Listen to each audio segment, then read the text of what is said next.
விட்டான். அவனுக்கு கண்ணு சரியா தெரிய மாட்டேங்குது. சொன்ன பேச்சே கேட்கவே மாட்டேங்கிறான். எது சொன்னாலும் கவனமே இருக்க மாட்டேங்குது. ஒரு விஷயத்த 5 டைம், 10 டைம் சொல்ல வேண்டியதா இருக்குது. இதெல்லாம் ஏன் நடக்குது அப்டின்னா, அவன் எப்ப பார்த்தாலும் மொபைல் பார்த்துட்டே இருக்கான். மொபைலுக்கு ஒரு அடிக்ஷன் ஆயிட்டான். இதுக்கு என்னதான் பண்றதுன்னு தெரியல. அப்டின்னு நெறைய பேரண்ட்ஸ் வந்துட்டு இப்போ ரொம்ப இந்த கம்ப்ளைண்ட் அதிகமாயிடுச்சு.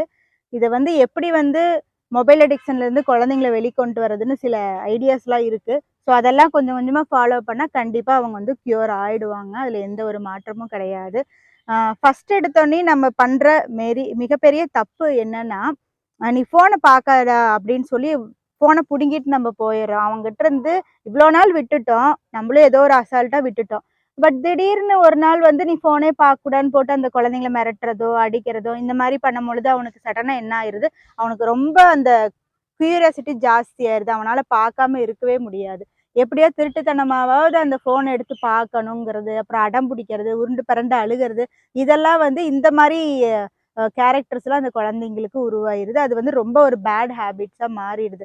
ஸோ, அதனால வந்துட்டு ஸ்டார்ட்டிங்ல அந்த குழந்தைக்கு கொஞ்சம் கொஞ்சமா நம்ம புரிய வைக்கணும். நம்ம எடுத்து சொல்லலாம். இல்ல அதுக்கு சம்மந்தமான புக்ஸ் ஏதாவது குடுத்து அவன படிக்க வைக்கலாம். அப்படியும் இல்லையா, கொஞ்ச நேரம் இந்தா பாரு. ஓகே இன்னைக்கு 10 மினிட்ஸ். இவ்ளோ நாள் நீ 1/2 அன் ஹவர், 1 ஹவர் பார்த்த நான் விட்டுட்டேன். பட் வந்து நீ அம்மாக்காக, எனக்காக வந்து நீ பாருன்னு சொல்லி ஒரு சாஃப்ட்டா அந்த குழந்தைங்கள வந்து நம்ம ஹேண்டில் பண்ணணும். ஸோ நம்ம என்ன அவங்கள்ட்ட எக்ஸ்பிரஸ் பண்றோமோ, அதே தான் அந்த குழந்தைங்க நம்பள்ட்ட எக்ஸ்பிரஸ் பண்ணுவாங்க.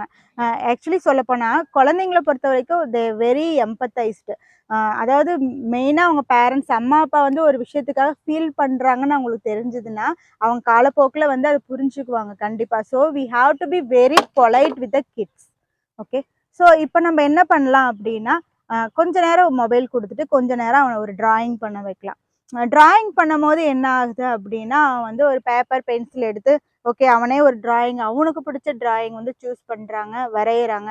ஸோ கொஞ்சம் கொஞ்சமா வரையும்போது அந்த டைமிங் வந்து ஒரு 5 நிமிஷத்துலருந்து 10 நிமிஷம், 10 நிமிஷத்துல ஒரு 5 நிமிஷம் அப்படி வந்து ஆகுது. So apart from drawing also நம்ம வந்து we can put them outdoor games like shuttle cork, tennis அந்த டைம்ல. ஸோ இந்த மாரி ஏதாவது டிஃப்ரெண்டான ஆக்டிவிட்டீஸ் அந்த காலத்துலலாம் என்ன பண்ணுவாங்க, 90ஸ் கிட்ஸ்லலாம் என்ன பண்ணுவாங்க, எப்ப பார்த்தாலும் வெளியில ரோட்ல விளையாண்டுக்கிட்டே இருக்கிறே, பக்கத்து வீட்ல விளையாண்டுக்கிட்டே இருக்கிறே, வீட்டுக்குள்ள வான்னு தான் எல்லா அம்மா, அப்பாங்களும் இழுப்பாங்க. அந்த மாரி தான் நாங்கலாம் இருந்தோம். ஆனா இப்ப வந்து ஃபோன வச்சுட்டே உட்காந்துட்டே இருக்கிறேன். வெளியில போயாவது விளையாடு, ஏதோ ஒரு ஆக்டிவிட்டி பண்ணுங்கிற நிலைமைக்கு நம்ம வந்துட்டோம். பட் இதுக்கு முக்கியமான காரணம் பேரண்ட்ஸ் தான் அப்படிங்கிறதையும் நம்ம வந்து கண்டிப்பா அக்செப்ட் பண்ணி தான் ஆகணும். ஸோ அதுக்கான ரெஸ்பான்சிபிலிட்டீஸும் நம்ம தான் எடுத்தாகணும்.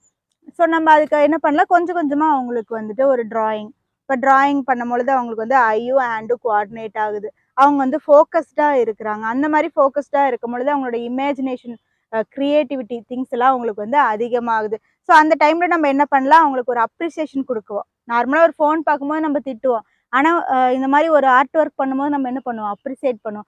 "இவ்ளோ அழகா பண்ணியிருக்கே! உன்னால கூட இவ்ளோ அழகா பண்ண முடியுமா?" அப்படின்னு சொல்லும்போது, அவங்களுக்கு வந்து ஒரு சந்தோஷமான ஒரு ஃபீல் ஆகுது. அப்ப மறுபடியும் பண்ணலான்னு அவங்க வந்து அத பண்றாங்க. காலப்போக்குல வந்து அந்த ஃபோன் அடிக்ஷன்லேருந்து அவங்க கொஞ்சம் கொஞ்சமா கண்டிப்பா வெளியில வந்துருவாங்க. ஸோ அவங்க ஹீல் ஆயிடுவாங்க. ஸோ